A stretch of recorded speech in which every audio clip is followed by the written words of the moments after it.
200 phones saw it. The shove, the fall, and the son who froze.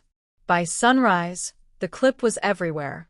This is how a wedding turned into a public reckoning. The hall is bright and polished. White flowers, glass, soft music. Laughter floats like bubbles. A perfect night, until it isn't. She walks up slowly, a small handkerchief in her hand. Gold thread catches the light. Her smile is thin, nervous, hopeful. She is 73. She has practiced the words in her head all day. Blessings, love, a simple wish for her son's new life. The bride sees her first. Her face hardens. A chair scrapes. Dresses whisper. Watches tick. No one expects the push. It is fast and brutal the way some small cruelties are. The older woman stumbles. A breath catches in the room. Glass sings. A plate spins and shatters. Champagne flashes across a dark blue dress like sudden rain. For a second, no one moves. The sun does not stand. Phones do. Screens rise as if on command. A dozen angles, then 50. Hands shake. Someone whispers, "Is she okay?" Another voice answers, "Record. Record." The music dips. The DJ looks up. A waiter in a crisp uniform freezes, then lifts his phone too. His camera is steady. His view is clear. The older woman tries to sit. Her breath is shallow. Her palms sting. Tiny points of red bloom where glasses kiss skin, but she hides them in her lap. She looks for her son. His eyes slide away. He touches his new wife's arm instead. Someone laughs, short and nervous. Someone else says, "This is not right." The circle widens. The room is now a theater. The stage is a marble floor. A manager waves at staff to clean. They hurry with brooms and quiet apologies. The bride smooths her dress, lifts her chin, pretends nothing happened. The son stares at his glass, as if answers float in the ice. The older woman stands on her own. No hand helps her. The handkerchief lies on the floor. Gold thread. Small flowers. A story older than anyone in this room. She picks it up. She folds it once. Twice. She slips it into her purse. Her back is straight again. Not proud. Not angry. Just steady. Around her, phones are still up, still watching. A whisper moves through the guests like wind through tall grass. "Send it to me." What's the caption? Who is she? The first video leaves the hall before she reaches the door. Outside, the night is cool. The city breathes. She presses a palm to her chest and feels her heart knock, strong and stubborn. A cab rolls by. She does not wave. She needs a minute with the quiet. Her phone buzzes. A message from a neighbor. "Are you at the wedding?" People are talking. She does not answer. She walks. The street smells like rain and roses. Her shoes click. Click. Click. Back inside, the party tries to restart. Music returns. Laughter limps along. But the room has changed. Eyes keep drifting to the head table. The bride keeps smiling too hard. The son keeps drinking too fast. The guests keep checking their phones. In a corner near the service door, a small group of staff share a link. The video plays on loop. The angle is good. The sound is clear. A soft gasp. The shove. The fall. The sun still. "Send it," someone says. They do. Everywhere, little green arrows light up. Family chats. School groups. Street committees. Old classmates who haven't spoken in years. The caption is simple. "Look what happened at Laurel Manor tonight." No names yet. No tags. Just the act. It is enough. Across town, in a quiet apartment with a stack of open case files on the table, a woman in a gray suit scrolls. She is tired. She is about to close her eyes. The clip loads. She watches once. Then again. Then she sits up straight. Outside the hall, the older woman reaches her gate. She unlocks it with careful hands. Inside, The house smells like coffee and clean soap. The kind of smell that says, someone has worked here a long time. She sets her purse on the table. She washes her hands. She dabs her palms with a small cotton pad. She looks out the window toward the glowing hall far away. Her phone buzzes again. This time, it is not a neighbor. It is a number she does not know. She hesitates. She answers. A calm voice. Ma'am, I saw the video. My name is Jennifer. I'm a lawyer. If the house is in your name, you have options. May I come by? No charge. Tonight. The older woman closes her eyes for one long breath. When she opens them, they are clear. Yes, she says. Cliffhanger. By the time Jennifer knocks, the clip will be in 100 chats, and the whole city will be choosing a side. Morning always began the same way. Kettle on. Window open. A small breath before the day. She liked the quiet. It made the house feel steady, like a friend who kept his word. For years, Elizabeth worked when others slept. Offices after hours. Laundry by the basket. Weekend kitchens that smelled of soap and lemon. She learned every sound a building makes at night. The soft hum of lights, the echo of empty halls, the click of a clock that nobody hears in the day. The pay was small. The promises were big. It's for Michael, she told herself, folding shirts until her fingers ached. When he was 8, kids laughed at his shoes. She noticed the way he hid his feet under his chair. She worked double shifts and bought the good pair. He slept with them by his bed for a week. At 12, he won a certificate. She put it in a frame and dusted it every Saturday. At 18, he crossed a stage in a borrowed gown, and she cried so hard she forgot to clap. The handkerchief came from her mother. Plain cotton, small flowers in gold thread. Use this at the important moments, her mother had said. Blessings travel through old things. Elizabeth kept it wrapped in paper inside her best purse.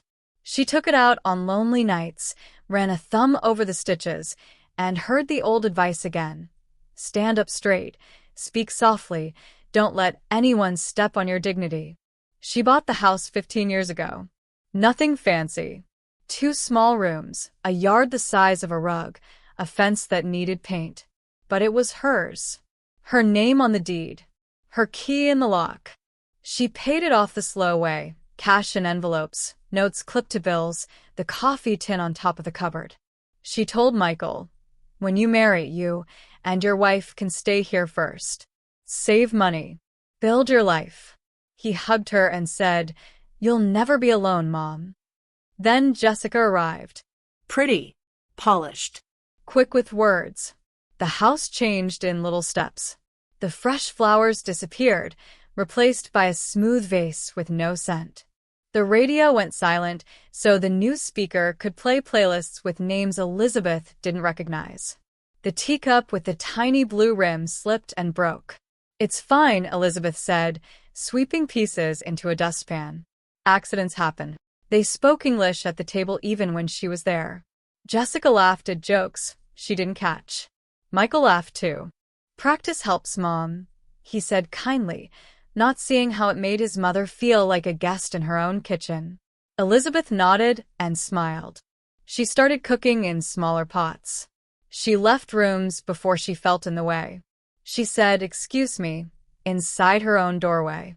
She kept planning the wedding gift. She washed the handkerchief by hand and ironed it with a cloth so the thread wouldn't burn.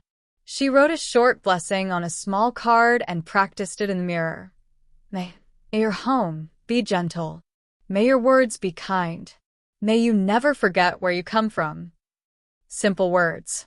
Strong words. She hoped they would land. Money was tight, so she hunted for a dress in second-hand shops. Navy blue. Modest. Clean lines. She repaired a loose hem at midnight with tiny stitches you could hardly see. She polished her old shoes and buffed the scuffs until they looked almost new.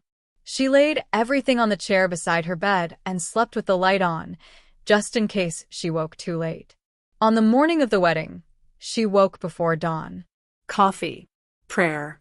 A careful bath, powder to soften the shine on her cheeks. The pearl necklace from her mother, yellowed a little but still lovely when the light caught it. She checked her purse 3 times. Handkerchief, small card, bus fare there and back. She set a glass of water on the counter and whispered, "Let it be a good day." At the hall, she smiled at neighbors and thanked the driver and told the coat check boy he looked very handsome. Her seat was far from the head table, but she didn't mind. She liked watching people be happy.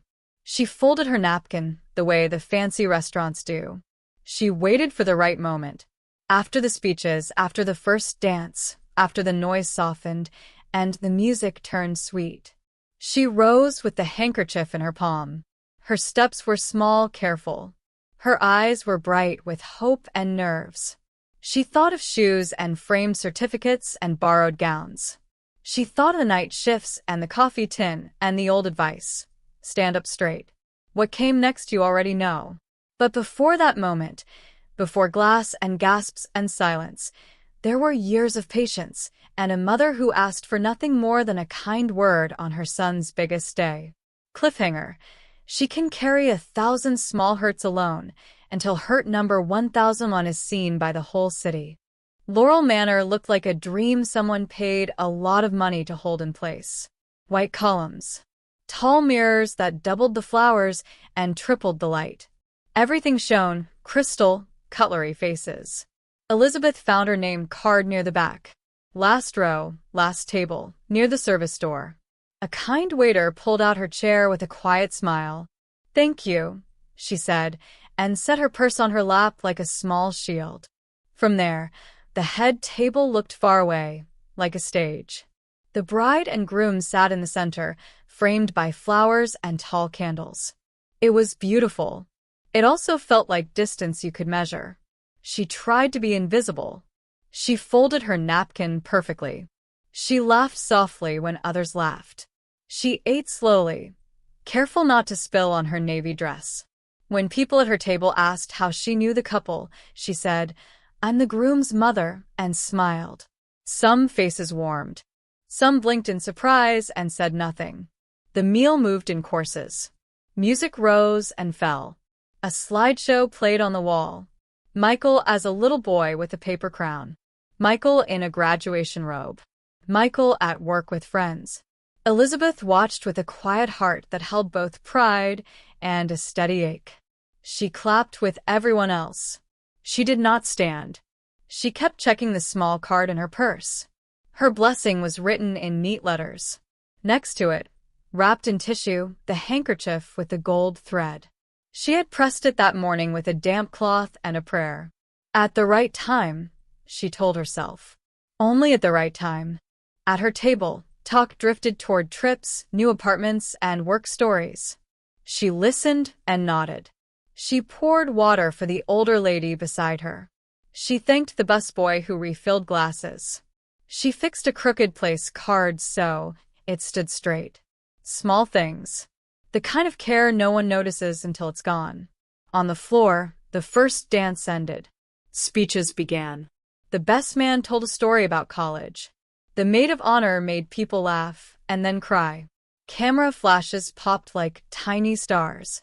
Each speech moved the night forward, like stepping stones. Elizabeth felt the moment arrive the way you feel rain before it starts. The room softened. The chatter dipped. The DJ let a quiet song fill the air and then pulled it back down. People breathed, waiting for the next thing. She rose. Her chair's legs made a soft sound on the floor. She picked up her purse and walked the long path around the tables. Not fast. Not slow. Shoulders straight. Chin level. The mirrors caught her in pieces, hands, pearls, navy blue, then stitched her back together as she passed. A few guests turned. A few whispered. Most kept talking. At the head table, the bride leaned in to hear a joke from friend. Michael poured himself a little more scotch and smiled at something he didn't really hear. He looked relaxed, almost relieved the formal parts were done. Elizabeth reached the open end of the head table. She waited one breath so she would not interrupt anyone mid-sentence. Then she stepped forward from the left, the way she had practiced in her mind. She took the handkerchief from her purse. The gold threads touched the light and glowed. "Michael," she said, soft but clear, "I brought a blessing from your grandmother." Her son looked up. For a moment he softened. He saw the handkerchief. He saw the small card. Then other eyes found him. The bride's eyes found her. The circle changed. Jessica stood. A chair leg scraped. The sound cut across the room like a line of chalk. Nearby conversations paused. Heads turned. Phone screens rose without anyone thinking about it. "What are you doing?" the bride asked. Her voice was tight, polished, too loud for something so close. "I came to give a blessing," Elizabeth answered. "Just a minute." "Not now," Jessica said. "Not here." Elizabeth held out the folded cloth. It belonged to his grandmother. "It brings." The push came fast, 2 hands, firm, no words to soften it. It wasn't wild. It wasn't dramatic. It was simple and final, like closing a door. Elizabeth stepped back hard to keep her balance. Her shoulder brushed a small side table. Glass jittered. One flute tipped, then righted itself. The room made a small sound, a single breath taken at the same time. She did not fall. She caught the edge of the table with one hand and steadied herself. The handkerchief slipped from her other hand and landed near her shoe. Gold thread against white floor. Silence spread in a quick wave. The DJ's music faded without being asked. Michael froze with the glass still in his hand. A manager started toward them. 2 waiters stopped mid-step. Elizabeth drew a breath. She reached down, picked up the handkerchief, and stood straight again. Her face was calm. Her eyes were clear. Somewhere behind her, a small click sounded. Then another. Dozens of phones locked focus. A waiter near the service door lifted his camera a little higher. His angle was clean. His hands were steady. "Mom, please sit," Michael said, voice low, as if the volume could make the moment smaller. Elizabeth looked at him for one beat, then nodded once. She turned to walk back the long way she had come, handkerchief safe in her purse, steps measured and even. The hall exhaled, but no one quite breathed. Cliffhanger. While she's catching her breath, someone else is hitting send. Near the service door, Daniel, the waiter with the steady hands, stood still for a count of 3, watching the older woman walk away with her back straight. His phone screen showed the last frame. Gold thread, white floor, a son who did not move. He didn't post it to the internet. Not yet. He did the small thing first. He tapped share and sent the clip to his family WhatsApp group. "Abu, Ami, this just happened at Laurel Manor." Blue ticks appeared. Then the typing dots. "Ami, that's Miss Elizabeth. From our street. Uncle Farid. Send to the neighborhood group. People should know. Cousin Sana, my PDA chat needs to see this." No names. Just the act. 1 forward became 5. 5 became 20. In minutes, the video jumped fences, family chats, school chats, the Market Street vendors, the old classmates group that never sleeps. Each hop added a caption. Each caption added a tone. Bride shoves MIL at wedding flushed face. Old lady falls, son does nothing. Respect your elders. Full stop. Context. Don't care. This is wrong. Someone trimmed the start, so it hit on the shove. Someone else added slow motion. A third person muted the background and typed a caption across the top. "Would you allow this to your mother?" When the clip hit Facebook, it picked up comments from names with shared history, neighbors, former teachers, the guy who fixes phones on the corner. On Instagram, it found a new skin. Reels with text on beat, a soft piano under it, then a cut to silence at the shove. On TikTok, creators stitched the video with their own faces in the corner. Shocked eyes, tight mouths, tight takes. "I don't care what she said. You don't push a grandmother." We don't know the backstory. Backstory doesn't erase basic respect. Where is the son? Why is he frozen? In the comments, strangers picked a side like they were choosing teams at school. Some typed long stories about their own mothers-in-law. Good ones, hard ones, complicated ones. Some typed 2 words only. Not okay. A few tried to defend the bride without evidence, and the replies came fast. Explain the shove. Explain the silence. Numbers climbed. 1,200 views. 7,819K. The hall's location tag did the rest. People in the city who didn't know each other now watched the same 10 seconds on loop. At the back of the kitchen, Daniel's manager looked at him over a stack of plates. Did you send that to the news? No, he said. Only to my family. You did enough, she replied, not unkindly. Be ready if someone asks. By midnight, the clip had 3 lives. The raw WhatsApp original, the Reels edit with a caption, and the TikTok stitch with 20 creators pointing to the moment the sun looks down. Each version had its own crowd and its own mood, but all carried the same center. The act, the age, the quiet mother holding a handkerchief. Arguments bloomed and burned out. A few accounts tried to guess names. Moderators deleted those comments. Others posted prayers. Some posted rules their mothers taught them. Stand when elders enter. Never raise a hand.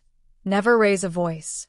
The city's aunties, online every night, took over threads. Calm, firm, sharp. A local meme page reframed it without cruelty. A side-by-side of a hand with a phone and a hand with a handkerchief. Text on top. Which hand will you be? The comment section went long and thoughtful. People tagged siblings. People tagged sons. At 12:38 a.m., a neighborhood Facebook group admin pinned the clip with a note. Keep it civil. No names. Discuss the principle. That tone spread.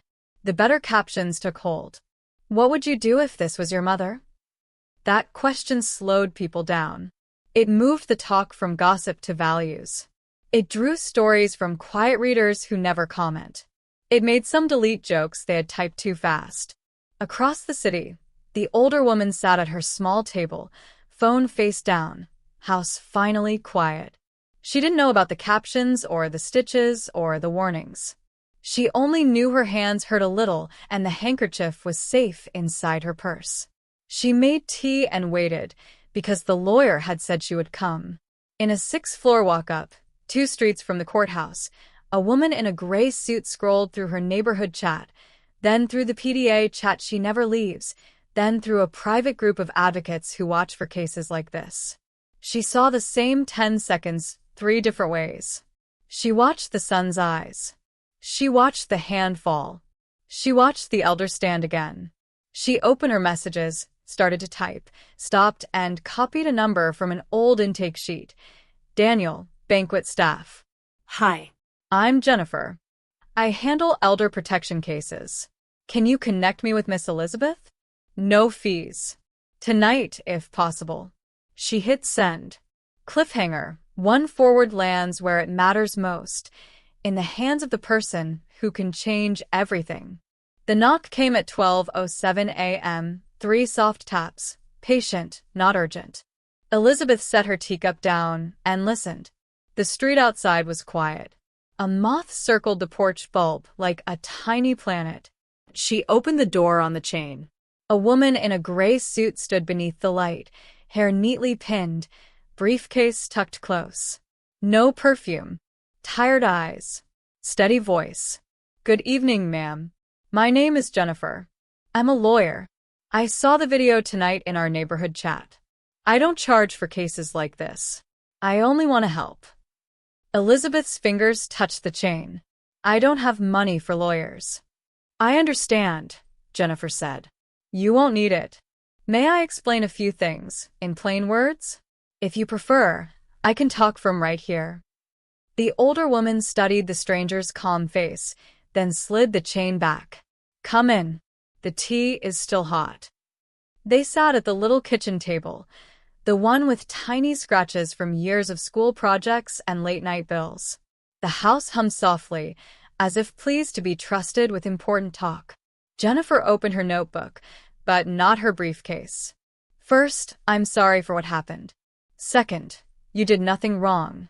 Third, you have options. Elizabeth nodded once, hands wrapped around her cup. Let's keep it simple, Jennifer said. What we saw in the clip is a push. That is physical contact without consent. In most places, that's assault. You are also an elder. That matters. The law treats harm to seniors very seriously. If you wish, we can make a police report. No drama. Just the facts. Elizabeth's eyes flicked to her palms, now clean and bandaged with 2 small patches. I don't want to fight. I want respect. Respect starts with boundaries, Jennifer said gently. That brings me to the house. Is the deed in your name? Yes. Paid off years ago. Good, Jennifer said, a small warmth in her voice. That means control. No one has a right to move in unless you allow it. If anyone tries, we can set clear terms, written, lawful. If you ever feel unsafe, we can ask for a protective order. But there's also a calm, smart step we can take tonight to protect your peace for the long term. Elizabeth listened. It's called protecting your occupancy, Jennifer continued. In plain English, we make sure on paper that you keep the right to live here for the rest of your life. No one can push you out. We can also make sure your property isn't used as leverage by people who don't treat you well. That might mean updating your will or placing the house with a trusted entity while you keep lifetime use. You stay. You decide who enters. You decide when. Elizabeth breathed out, as if she had been holding air since the push. Jennifer tapped the notebook, not the phone. Now, about the video. Usually, cases like this are one person's word against another's. Tonight is different. The clip is public. Many angles. Clear audio. Timestamps. A location every guest can name. That isn't gossip. It's evidence. We won't post names. We won't feed drama. But if anyone claims this never happened, we have the truth, and the truth is calm. Elizabeth's gaze drifted to her purse on the chair. Inside, under a folded tissue, lay the handkerchief with a gold thread. I only wanted to give a blessing, she whispered. I know, Jennifer said. And you still can, just not to people who treat you poorly. Bless your home. Bless your future. They sat with the quiet for a moment. The kettle ticked as it cooled. Somewhere down the block, a dog huffed twice and settled. What happens if they try to move in after the honeymoon? Elizabeth asked. Then we'll already be ready, Jennifer said. Locks are simple. Paper is stronger. We can file tonight. We can also prepare a neutral letter for your son. Respectful, firm, clear. No insults. Just boundaries. If he wants to talk, he can come with a counselor, not with shouting. If he chooses silence again, you still have peace. Elizabeth studied the woman across from her. The neat hair, the tired eyes, the steadiness that didn't wobble. Why are you doing this at midnight? Jennifer smiled, small and honest. Because midnight is when people decide to stay small or stand up. I prefer the second. Elizabeth reached for her purse and took out the handkerchief. She smoothed the cloth on the table, gold thread shining softly under the kitchen light. My mother said blessings travel through old things, she said. Maybe they travel through new papers too. They do, Jennifer said. And through clear sentences. She turned the notebook and wrote one line in simple words. This is my home. I keep the key. I keep the peace. Elizabeth read it twice. Her shoulders lowered. Her voice found its center. All right, she said. Show me where to sign when the time comes. Jennifer closed the notebook and finally opened the briefcase. One last question decides the first step, she said. You already answered it, but I'll say it out loud because it matters. She met Elizabeth's eyes. If the house is in your name, she said softly, the power is in your hands. Cliffhanger. Elizabeth looks at the deed, then at the door, and chooses what to do before the sun comes up. On the kitchen table, Jennifer laid out 4 paths, like clean lines on a map. First, she said, police report. Simple, factual. You were pushed. We file it. No shouting, no names online, just a record. Elizabeth nodded, fingers around her cup. Second, if needed, a protective order. It sets distance and rules. It can keep peace if tempers rise. Third, Jennifer tapped the deed. Property protections. We secure your right to live here for life. On paper. No one moves in unless you say so. Locks are simple. Paper is stronger. And fourth, she added softly, a public statement, short, calm, kind. Not to punish. To set the record straight and stop the guessing. Elizabeth sat very still. The house hummed, loyal and quiet. Outside, the porch bulb drew a moth in slow circles.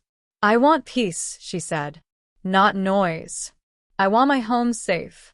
I want respect. Then we start with the third, Jennifer replied. And we keep the first ready. The fourth we use once, clean and clear. The lawyer opened a neat folder. Not heavy words. Not traps. Plain sentences that held. Right of occupancy. Life use. Entry by permission only. 2 witnesses would be enough. At this hour, the neighbor couple across the lane was awake, lights on, TV low, good souls who waved at everyone. While Jennifer stepped to the door to call them, Elizabeth wiped the table as if making space for something new. The handkerchief lay folded by her elbow, gold thread quiet in the light. Her phone buzzed and buzzed and buzzed. She turned it face down, then turned it over again. The lock screen showed a flood of messages she did not open, neighbors checking in, church friends sending hearts, unknown numbers she would not answer. Across the city, the clip kept moving. A local community page posted it with careful words, no names. No doxing. Discuss the principle, respect for elders. A neighborhood newsletter picked it up next with a steadier tone, let's be better families. Even a small radio station's page shared a blurred frame and wrote, kindness is never out of style. The comments were mostly measured now, guided by the better caption that had won the night. What would you do if this was your mother? At 12:42 a.m., the neighbors arrived in slippers and sweaters, worry in their eyes and warmth in their voices. We saw the posts, the wife said, then stopped herself. Forgive me. We're here to witness, if that helps. It helps, Elizabeth said. They sat. Jennifer read each line aloud once. Then Elizabeth read it again herself, lips moving, eyes on the simple phrases that felt like a door locking gently from the inside. This is my home. I keep the key. I keep the peace. She signed. The pen scratched softly. The neighbors signed. Jennifer signed and dated. Copies were made. One slipped into a new folder with her name on it in large, clear letters. No one cheered. They didn't need to. The house seemed to settle, like a boat finally tied to a sure post. What about the police report? The neighbor asked. We'll file it in the morning, Jennifer said. No rush, no drama. For now, we protect peace. Elizabeth exhaled. It sounded like someone putting down a heavy box after a long walk. Jennifer began drafting the public statement on a single sheet, neat and spare. To everyone concerned, I am safe. I choose clear boundaries and peace in my home. Please be kind in your words. Elizabeth. Not a speech, Jennifer said. A compass. Elizabeth traced the letters with one fingertip, then folded the paper and placed it with a handkerchief. Old blessing. New boundary. Her phone lit again. A cousin of the bride's cousin, an old school friend, the admin of a street group asking if she needed groceries. The city was awake, but gentler now. Less gossip. More care. Jennifer looked at the clock. If we leave in 20 minutes, the hall will still be open. We can deliver your statement calmly, with the same steadiness you showed tonight. No insults. No names. Just truth. Elizabeth stood, smoothed her blouse, checked the clasp on her purse. She switched off the porch light, then on again, as if telling the house, "I'll be right back." She glanced once at the deed, at the signatures drying like quiet anchors. "Ready?" Jennifer asked. Elizabeth took the handkerchief, folded tight, and slid the statement beside it. "Ready," she said. "Cliffhanger, paper is signed." Now comes the part the internet will never forget. The taxi rolled to a stop under Laurel Manor's bright lights. It was 1:10 a.m. The air was cool. Music leaked through the glass doors like a soft tide. Jennifer stepped out first with her briefcase. Beside her was Mr. Alvarez, a licensed process server in a simple suit with an ID badge on a lanyard. No sirens. No show. Just paperwork and calm faces. Elizabeth followed, white blouse, neat skirt, small purse held close. Inside it, two things lay side by side. The handkerchief with gold thread and the one-page statement that said everything she needed. Daniel was waiting by the entrance, still in his waiter's vest. He nodded once, a small signal that meant the staff understood and security would not block them. They entered in a quiet line. Daniel in front to clear the way, Elizabeth in the middle, Jennifer to her right, Mr. Alvarez behind them. Not many people noticed at first. Then a few did. Then more. The hall still shone. Couples swayed on the dance floor. The cake stood tall and perfect. At the head table, the bride smiled for one more photo. The groom looked tired behind the smile. Daniel raised a hand to the DJ. A finger to the fader. The music slid down like a curtain. Conversations thinned. Eyes turned toward the small group, crossing the carpet. Phones rose, first 3, then 10, then many. No one shouted. No one hurried. The moment arranged itself. Elizabeth stopped at the edge of the dance floor. She waited. The patience was deliberate, steady. When the room was quiet enough to hear the clink of a spoon on china, she looked at the DJ and motioned to the microphone. He brought it to her with both hands, like something that mattered. Jennifer stood one step back and opened her briefcase. Mr. Alvarez opened his folder. Copies. Stamps. Dates. Comm tools. "Good evening," Elizabeth said, voice clear but gentle. No anger. No shake.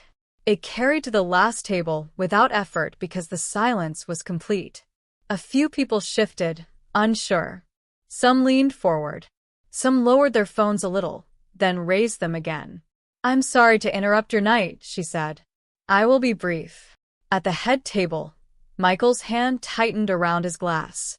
Jessica's smile dropped, then returned in a thin line. A cousin folded her arms. An aunt put a hand to her mouth. Jennifer nodded slightly, a signal, "Go on." "You're safe." Elizabeth held the mic with one hand and the purse with the other. She did not list injuries. She did not repeat insults. She did not replay the shove. Instead, she raised the sheet of paper and read slowly, each word plain. "I am safe. I choose clear boundaries and peace in my home. Please be kind in your words." She lowered the page. "That is all I wanted to say." The room stayed very still. The message was short, but it moved like water finding its level. You could see it land on faces and settle. Jennifer stepped forward and addressed the closest manager in a low professional tone. "We have lawful notices for 2 individuals," she said, showing the cover letter. "No confrontation. We'll deliver and go." Mr. Alvarez waited for the manager's nod, then approached the head table at a respectful distance, documents in view, voice measured. "For your records," he said, "you are formally notified that the property at the listed address is not available for your use or occupancy. Details inside." "Thank you." No drama. No debate. He set the envelopes on the table edge and stepped back. Around the room, lenses hovered. Some hands trembled. Others steadied. No one shouted. No one clapped. The moment was too new for noise. Elizabeth looked at her son. Not long. Not hard. Just enough to be seen. Then she turned to the crowd again. "I was raised to bless a home," she said softly. So, I will bless my own. May it be gentle.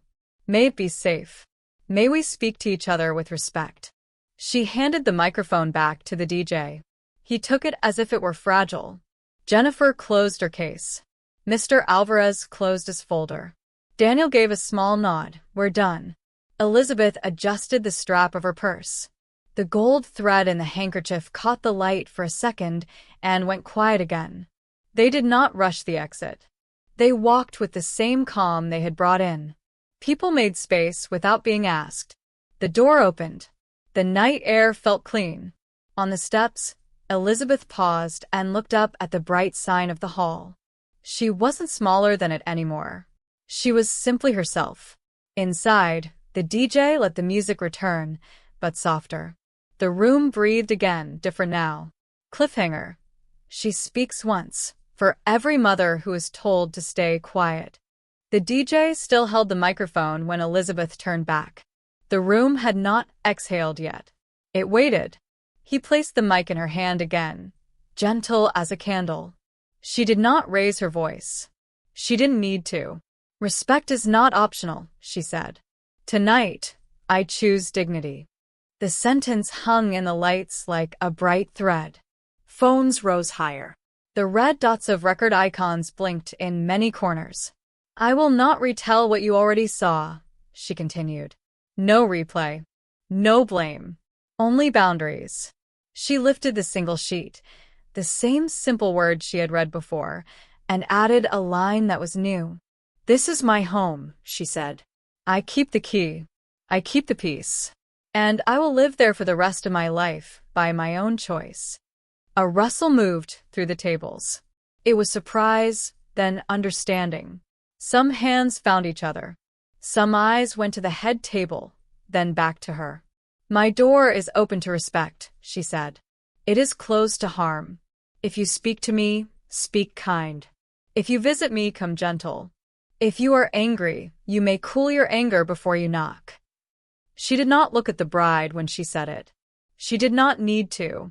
She looked at the guests who had watched and said nothing, and at the staff who had watched and said a lot with their eyes, and at the young faces who were learning from the room. My mother taught me to bless a home, she said. So, I bless mine tonight. May it be quiet. May it be safe. May our words be soft and our hands steady. She folded the page once. The sound was small but final. At the head table, Michael had stopped pretending to smile. His hand left the glass. His eyes shone, not from drink now but from the sharpness of a new truth. Silence is also a choice, and choices leave marks. A few people started to clap, hesitant at first, then fuller, but not loud. It was not a cheer. It was recognition. Others stayed still, whispering behind their hands, unsure which way their faces should turn. Two older women near the wall crossed themselves. A teen in a cheap suit mouthed the first line again as if storing it. Daniel, by the pillar, held his phone steady. He wasn't streaming wild drama. He was capturing a voice that did not shake. In his frame, there was only a white blouse, a small purse, and the sentence the city would repeat. Elizabeth did not list penalties. She did not announce names. She did not offer threats. She offered a mirror. People saw themselves in it and decided what to be. She closed with one more plain line. There is no hate in this, she said. There is only a line I draw to protect my peace. I wish everyone here a kind life. I am going home. She passed the microphone back. The DJ took it with both hands again, set it down, and did not bring the music up yet. The room needed quiet. Jennifer closed her briefcase. Mr. Alvarez took a small step back, hands open to show that his job was done. The manager wiped an invisible mark from the table edge, where the envelopes rested, as if polishing the moment. A man near the back whispered, "That's how you speak," and his whisper was caught by 3 phones and carried farther than he meant it to go. A woman at table 7 wiped her eyes and typed the line exactly as she heard it, then hit post with a caption. Respect is not optional. Tonight, I choose dignity. The crowd split, soft, not sharp. Some clapped. Some stayed still. Some turned to each other and spoke in low voices that began with "my mother" and "if this were us." Elizabeth thanked the DJ with a nod and thanked the manager with another. She did not look left or right for approval. She did not rush. She walked toward the doors with the same measured steps she had brought in. On the threshold, she paused. She looked back once, not at the people, not at the head table, but at the room as a whole, as if to bless it too, then let it go. Outside, the night air pressed cool palms to her face. The sign above the hall hummed. She took a breath that went all the way down. Inside, someone finally brought the music back, low and slow, like a heart settling. In a dozen clips, the sentence left the building. Cliffhanger. Now watch what the internet does with truth, said plainly. Morning opened the city like a notebook. New pages. Old ink. By 7:10 a.m., the line at the bakery buzzed with one sentence. Respect is not optional. Tonight, I choose dignity. Someone had printed it on a photo of a small hand holding a handkerchief. The caption beneath read, "Elder respect." The comments were clean. The moderators kept them that way. Local pages covered it first, community groups with careful rules. No names. No addresses. No hate. Just the clip and 3 steady prompts pinned at the top. Elder respect. Healthy boundaries. Actions have consequences. A neighborhood radio show played the audio of the speech without the shove. The host's voice stayed gentle. "You don't need a replay to know what right looks like," he said.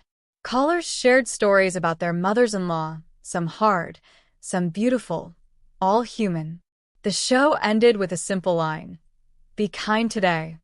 On Instagram, the sentence became a template. People wrote it in chalk on sidewalks. A teacher taped it on a classroom door. A nurse scribbled it on a post-it and stuck it to a shift board. A teenager made a looping reel of the words blooming across a mirror in dry erase marker. The sound under all of it was calm piano. No one shouted. No one cheered. It felt like a city lowering its voice to think. In office chats, someone dropped the link and typed, "If this was your mother?" Meetings started late. DMs ran long. A few managers wrote notes to their teams. "Family is complicated. Let's model respect in our meetings today." At a small accounting firm on the 3rd floor of a building that smelled like toner and coffee, Michael unlocked his computer and watched his inbox fill. A cousin, an uncle, a client who had once praised his reliability. The subject lines were brief. "Saw the video. Are you okay? Talk to your mom." Hard to watch. He clicked none of them. He stared at the frozen frame in a news post, the white blouse, the small purse, the steady mic, and felt the exact moment his hand had not moved. Silence, he learned, also leaves a footprint. Colleagues passed his desk slower than usual. They did not say his name. Some looked at their shoes. One stopped and set down a coffee without a word. Another texted, "If you need to step out, step out." At lunch, he went outside and sat on a low wall under a dusty tree. He opened his messages. He typed "Mom" and deleted it. He typed "I'm sorry" and deleted that too. He typed "Can we talk?" and stared at the blinking cursor like it could fix time. On the bride's side of the city, group chats grew quiet. A cousin posted the speech with no comment. An aunt typed a long message about humility and deleted it. The bride's parents turned off their phones and made tea they did not drink. The bridal manicure still looked perfect. The day did not. At the market, the phone repairman who had known Elizabeth for 20 years told a customer, "She used to leave an apple on my counter every Friday." The customer nodded, then sent the clip to his church group with the note "Healthy boundaries." The pastor replied with one line from last Sunday's sermon, "Kindness is not weakness." At noon, a city blog ran a short piece titled "When a Soft Voice Wins." The comments stayed open and civil. The first reply read, "We don't need to see people punished. We need to see people protected." It got more likes than anything else that day. Elizabeth's doorbell rang every hour with small kindnesses, fresh bread, a plant, 2 bags of rice, flowers with no note. She thanked each person, then rested. She did not refresh feeds. Jennifer checked them for her. "It's steady," the lawyer said. "The good captions are winning." In the afternoon, the community page pinned a new post. How to help without harm. Don't name people. Don't share addresses. Don't stalk or shame. Do check on your elders. Do choose calm words. Do set boundaries at home. It traveled further than the clip. By evening, even people who hate drama knew the sentence. Respect is not optional. It was on a cafe chalkboard and a bus shelter poster someone taped up with blue painter's tape. It was on a grandma's fridge, next to school photos. It was in a son's chest like a stone. Michael stood outside his mother's gate as the street lights clicked on one by one. He had rehearsed 10 openings on the walk over, none of them brave enough. He could see her window lit softly.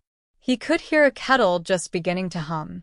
He took out his phone, typed again, deleted again, then put the device in his pocket as if punishment lived inside it. He lifted his hand toward the bell. He stopped. He pressed his palm flat to the gate instead, feeling the cool metal. He breathed once, twice. Then he rang. Cliffhanger. He reaches out. But is he too late? The bell rang once.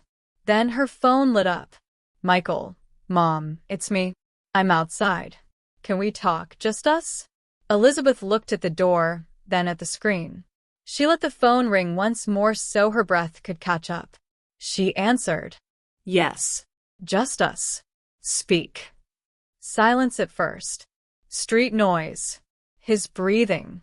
"I'm sorry," he said finally. The words were small but real. "I don't have a speech. I'm sorry." "I hear you," she said. "Thank you." He tried to fill the quiet too fast. It got out of hand. "Jess." "Michael," she said gently, "don't hand your apology to someone else. Keep it in your own hands." He stopped. The lesson landed. "I'm sorry for my silence," he said, clearer. "I should have stood up. I didn't. I froze. I hate that you were hurt. I hate that I did nothing." She let the words sit. Then she gave him the answer he did not expect. "I am choosing boundaries," she said. "Not punishment. Listen carefully." "I'm listening." "First, an apology that is owned," she said. "You began that. You will write it, short and plain, and you will read it to me when we meet. Not online. Not for cameras. For me." "Okay." "Second, counseling," she continued. "Not as a weapon. As a tool. You will book 6 sessions solo. Not with your wife at first. Learn where your silence comes from. How to stop it. Bring receipts, not excuses." He swallowed. "Okay." "Third, space," she said. 30 days. No surprise visits. No late-night calls. We meet once, on a schedule, in daylight, with a counselor present. If your wife wants to apologize, that is her choice on a different day. My door is open to respect. It is closed to harm. He was quiet long enough for her to hear a bus sigh at the corner. "Can I see you now?" To say it face to face, he asked. "Not tonight," she said. "Tonight is for calm. We will meet next week at the community center, where the family counselor works. Wednesday, 4 o'clock. I will bring tea. You will bring your apology." He blew out a breath that sounded like he had been holding it for years. "All right. I'm asking one more thing," she said. "You will not ask me to take down my statement. I posted no names. I asked for kind words. That is my voice. I keep it." "I won't ask," he said. "Good," she said. "Now I will tell you what comes next if lines are crossed." She pressed a button and added Jennifer to the call. "We are on speaker," Elizabeth said. "Michael, good evening," Jennifer said, voice steady. "I'm your mother's lawyer. I'll be brief. If there is harassment, intimidation, or trespass, we will file a police report. We will request a protective order. Communication will go through me, written only. If someone attempts to enter your mother's home without permission, we will serve a no trespass notice. No scenes. Just paper. Do you understand? Yes, he said, small again.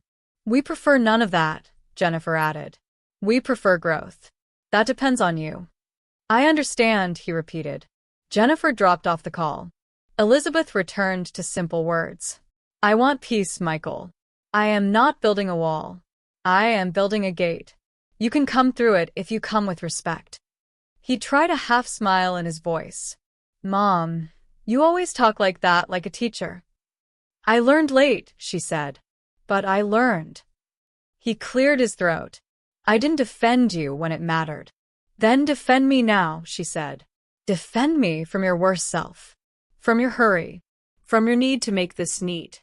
Let it be honest instead. I will try, he said. Don't try, she answered softly. Do. Book the sessions. Write the apology. Show up on time. We will see what grows. He hesitated. And Jess? Her path is hers, Elizabeth said. No public fights. No online noise. If she wants to speak, she can write to Jennifer. We will set a day later. No pressure. No crowd. A car passed. A dog barked once and forgot why. The street settled. Okay, he said again, slower now, like he was writing it down inside. 6 sessions. A written apology. 30 days of space. 1 meeting next week with a counselor and tea. And respect, she added. Every word, every time. He drew breath to say more, then stopped.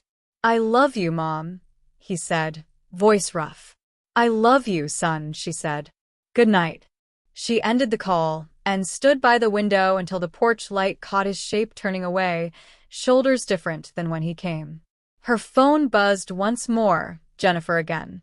You were clear and kind. I'll text the counselor's slot. Elizabeth replied, Thank you. Tonight I sleep. She folded the handkerchief and placed it beside the single-page statement on the table. Old blessing. New line. At the gate, Michael looked at his phone, at his calendar, at the map to the counseling center. He opened the booking page. His thumb hovered. Cliffhanger. He must choose growth or more silence. Morning turned into a string of soft knocks.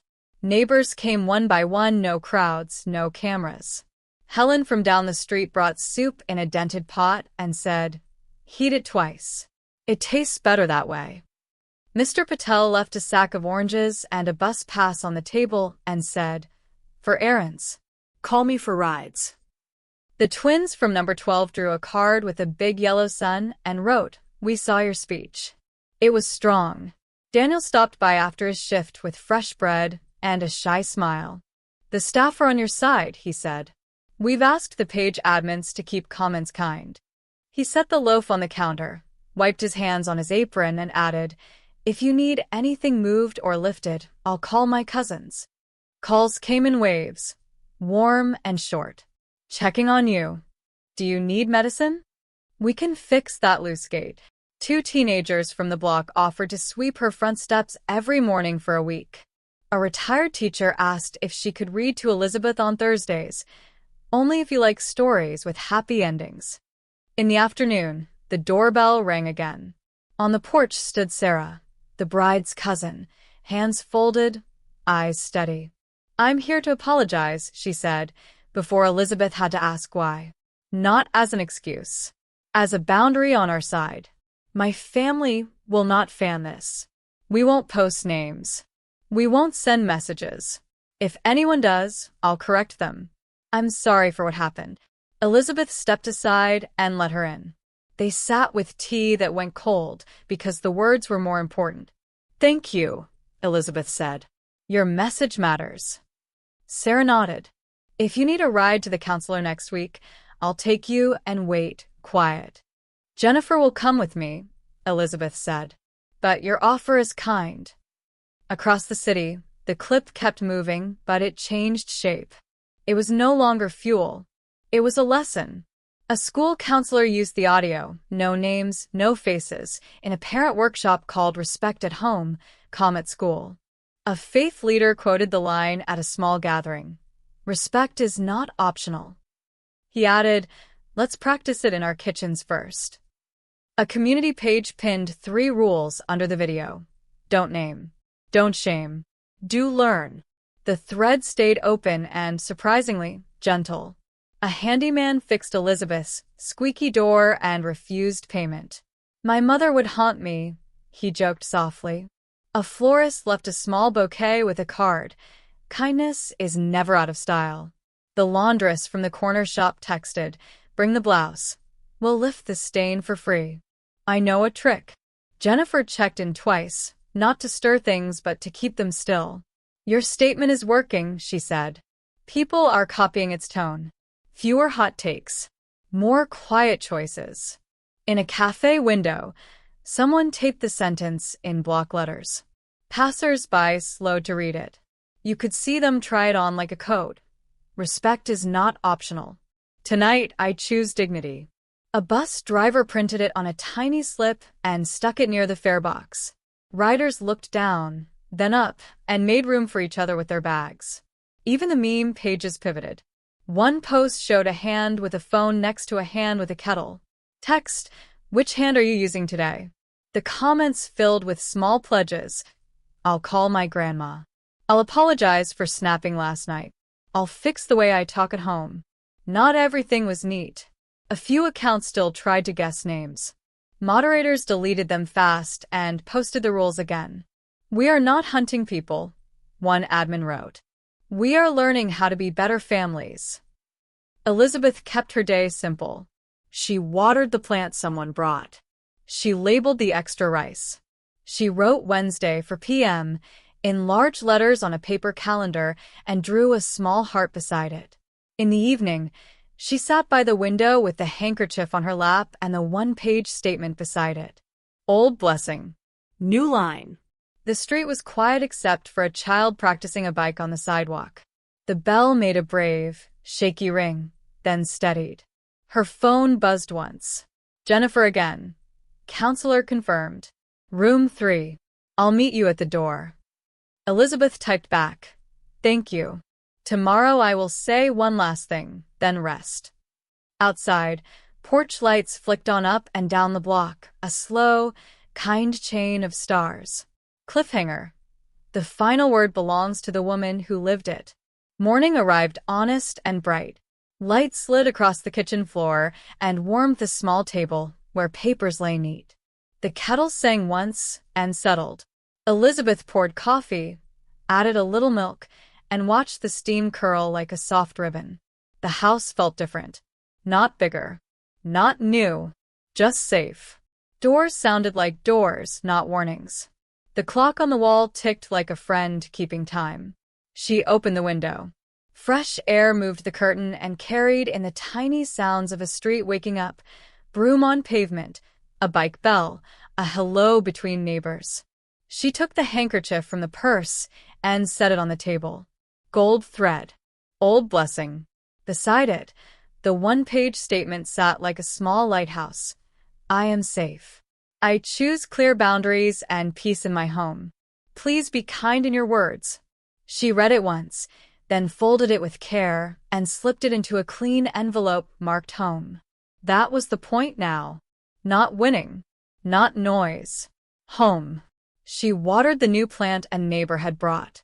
She labeled the extra rice and tucked it into the pantry.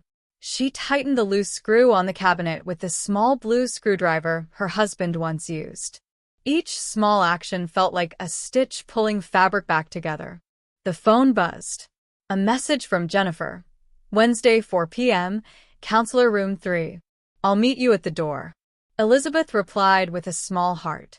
She did not add many words. She didn't need to.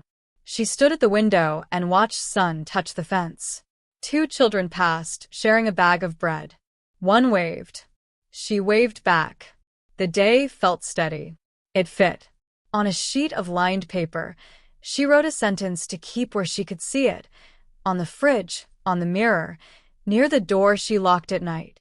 Who disrespects doesn't inherit your peace. She said it out loud once, softly, to hear how it lived in the room. It did not sound angry. It sounded firm. It sounded like a gate that opens for kindness and closes for harm. It sounded like a promise to herself. Her phone chimed again, short notes from kind people. We're proud of you. Need anything from the market? Your words helped me talk to my daughter last night. She smiled, typed thank yous, and put the phone face down. The morning did not belong to the feed. It belonged to the kettle, the plant, the quiet, and the breath that went all the way down. She pulled a chair to the window and sat with her coffee. The city hummed. Somewhere, music from a passing car floated and was gone. She thought of her mother, of the long-ago advice that had carried her through rough years. Stand up straight, speak softly, do not let anyone step on your dignity. She had learned it late, but she had learned. She folded the handkerchief one last time and placed it in the drawer by the door, where keys live. Blessings travel through old things. They also travel through new choices. When the cup was empty, she washed it and set it to dry. She checked the lock, not because she was afraid, but because the sound pleased her, solid, sure. She wrote tea for Wednesday on a small list and smiled. The day moved forward with simple steps. And now, for you, the one listening, the one watching from a kitchen like this, or a bus, or a quiet room after a long day. Tell me where you're watching from, and what dignity means to you. Your answers help other people find their words. If stories of courage matter to you, subscribe. We tell them carefully. We move slow, we keep facts straight, and we leave space for people to change. And in the comments, keep it kind. Real people live behind these stories. If you share this, share with care. Choose captions that lift, not captions that harm. Remember the line she kept and the line you can keep too. Who disrespects doesn't inherit your peace. Thank you for spending time here today. May your house be gentle. May your words be soft. May your boundaries hold.